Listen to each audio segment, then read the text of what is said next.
Hi everybody, welcome to my new space. Still getting stuff hung up on the wall, so thanks for bearing with me, my super white background and my overhead light here. I'm here to talk to you about the Chord Melody series of classes I'm teaching this fall. I'm really excited about this. This is a new kind of a class, and I've had some questions about it, so I want to clarify two things. One, what students will benefit most from this. A couple different kinds, so we'll talk about that, kind of who I was thinking about when I designed this class. And two, what material we're going to cover as well. So I'll play some examples for that. So as far as who I designed this course for, who I was thinking of, the first folks that I thought of were my ukulele ensemble students who have learned how to read music on the ukulele, play some solo pieces, play some pieces together as an ensemble, which of course we cannot do right now. So I just thought I wanted to adapt some of that material for the solo player that still keeps the skills and the techniques that we need to play in an ensemble kind of alive and fresh in your fingers. So anybody who's taken an ensemble class with me, I think will really benefit from this and find this as either a review of what we've done and or there will be some additional challenges in there, especially in the material to keep you working and moving forward. The other folks that I've been thinking about are those who kind of want to dabble a little bit more in melody, don't necessarily want to become an instrumental player, but want to incorporate melody into their singing and strumming and picking songs, so just in little bits and pieces, and I'll talk about that later in the material section. So even if you haven't taken an ensemble class, if you have some familiarity, sort of noodling around, picking out an individual melody, if you know how to read music, that's a huge plus. But even if you just can read tablature, I'm going to be adapting materials for tablature as well.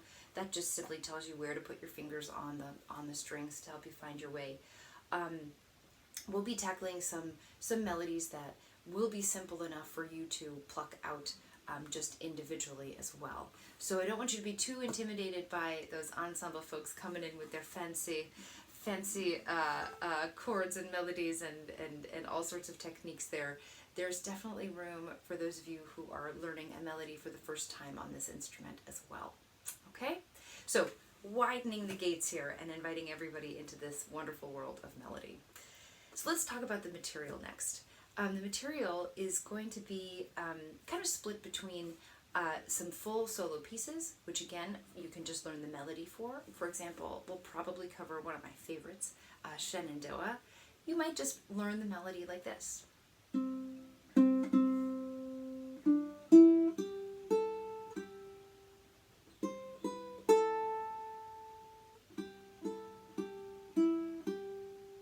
And that'll be a great exercise for you.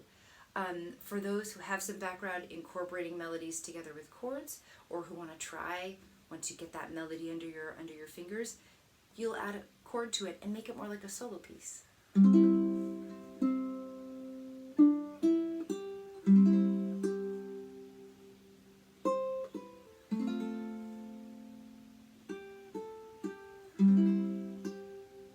Right? And so on and so forth. And there are even some additional little flourishes you might bring in there.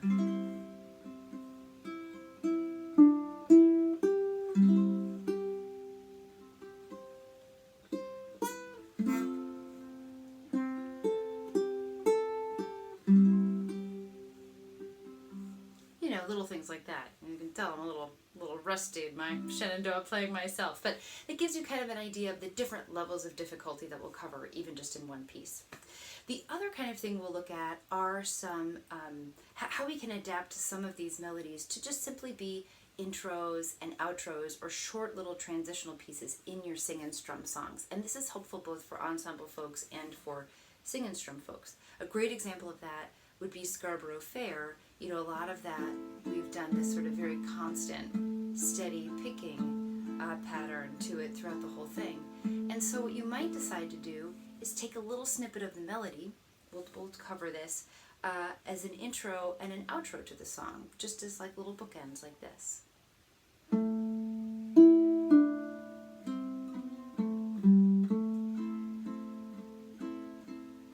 then you start your song. Are you going to Scarborough Fair? And you'll play through the whole song, right, and do your whole sing and strum, or sing and pick in this case, whole thing. And then at the very end, she once was a true love of mine. You can close it with the same melody.